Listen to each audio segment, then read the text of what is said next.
Neko? Tu fous quoi? Bah, mon flingue a disparu, le décoche, tu l'as pas vu? Non. Ouais, la femme de ménage est venue nettoyer et ranger le plateau. Elle l'a peut-être déplacé. Non, le décoche, ça s'y pas sur la chaise. Bon, bah au moins on l'a retrouvé. Ouais.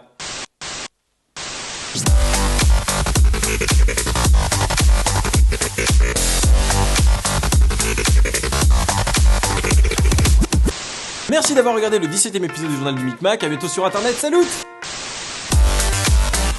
Non mais sérieusement, t'as cru que t'allais pouvoir éviter de faire ton job par cette pirouette? Non mais Régis, je peux pas parler du premier article là, je vais me retrouver dans des situations ridicules devant des milliers d'internautes là. Bah ouais mon vieux, c'est ton job. Sauf si tu veux laisser ta place de présentateur pour devenir stagiaire. Tout compte fait, je veux bien faire un effort. C'est ce qui me semblait. Donc c'est le moment où je vous parle du premier article. Grouille-toi! Ok, bon imaginez, vous décidez d'emménager dans le coin de Vichy. Le coin est sympa, les alentours sont cool, jusqu'à ce que... une situation chelou vient foutre le dawa dans votre bonheur. Chérie, t'as planqué où mes culottes? Quoi? Des culottes qui disparaissent mystérieusement? Bon, je sais qu'au Japon, le commerce des culottes usagées existe, mais en France, ça n'existe pas, et quel genre de maniaque irait faire ça? Peut-être qu'il cohabite sans le savoir avec Raposai Sensei. Ben, t'es pas si loin que ça en fait. Comprenant que le voleur de Banzu se servait directement dans la maison, car le linge ne pendait pas dehors, les vêtements étaient directement volés dans la maison, le couple mit en place un premier stratagème, le changement de serrure. Chérie, Oui? si ça continue comme ça, je vais attirer toutes les mouches du quartier. Fail. Et avant que la théorie des gnomes voleurs de cibles soit adoptée, le couple décidera quand même de passer par une dernière alternative, placer des caméras dans la maison. Voilà ce qu'ils ont découvert. Bah alors?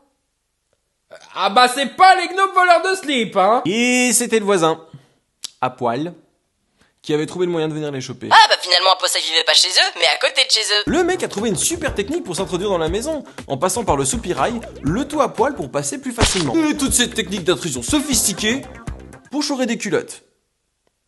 Il avait le loisir de voler tout ce qu'il voulait dans la baraque pour finalement se rabattre sur un truc qui a quasi pas de valeur. Joyeux anniversaire, mec. Oh putain mec, sérieux? Oh, putain mais tu t'es défoncé mon gars.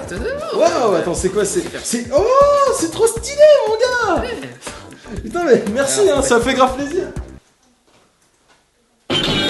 Et sachant qu'il s'agit de leurs voisins, je pense qu'on peut dire désormais que leur relation au sein du quartier risque d'être un petit peu tendue. Comme un string? Lol.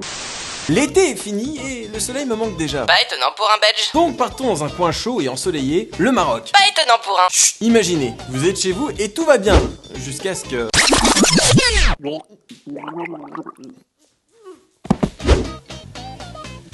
Oh, Il est mort? Oh là là, oui, bah je crois bien, ouais, putain. Mais on peut pas attraper la rage comme ça sans raison. Sauf si... Tu as enculé une ânesse. À 15 sur l'ânesse, je suis sûr qu'elle aurait préféré transformer en steak. Ah, je crois qu'il y a une certaine vidéo qui ont dû les inspirer. Et ils sont tous mineurs, âgés entre 7 et 15 ans. C'est trop regarder My Little Pony qui leur ont donné pour fantasme d'aller se taper à 15 une ânesse. Bon, maintenant, sans déconner. Pour quelle raison vous avez fait ça? Si on avait un endroit où on pouvait s'amuser, on n'aurait pas fait ce qu'on a fait avec la NES. Et qu'est-ce que vous voulez comme endroit pour vous amuser? Un zoo? Regarde fiston, tu vois là-bas, c'est ça un élan. Oh, je vois, c'est la dame qui s'occupe des élans qui te fait cet effet, c'est ça, hein? Oui. On apprend dans cet article que pour beaucoup de gens habitant dans le milieu rural vivront leur première expérience sexuelle avec un animal.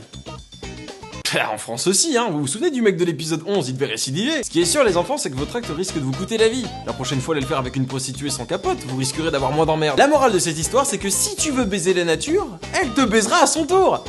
Et toi, t'as quelque chose à rajouter pour ces enfants qui ont la rage aujourd'hui? Fils de pute. Savez-vous ce que j'aime? Mais non, on le sait pas, dis-le bordel de merde. Ouais, mais c'est bon, j'allais le faire. Les cascades de voitures faites par des cascadeurs. Bah oui, on l'aurait facilement deviné, tiens. Mais Régis, je pensais que t'étais au courant que Motor Action était une de mes attractions préférées de Disneyland. Allez, pour se faire plaisir, on va se mater une petite performance réalisée par un Sibérien nommé Romain. Ah, il ouvre la fenêtre de sa voiture. Sans doute pour donner signe caméraman qui va commencer à démarrer pour qu'il puisse le suivre.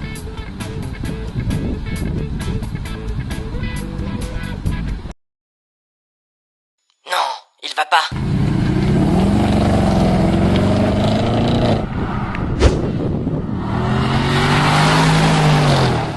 Papa, tu te souviens quand je te disais que tu étais trop dur avec moi? Je retire ce que j'ai dit. Ce Romain se prétend être cascadeur de l'extrême, et il a posté une série de vidéos mettant son fils en danger. Du style... Mon fils, voici le monde sous un autre angle. Et c'est le vrai titre de la vidéo. Et on le voit que le gosse est en stress avant que son père appuie sur le champignon. T'aimes cette réaction, ça paraît évident. Mais attends, tu fais quoi là? Accroche-toi.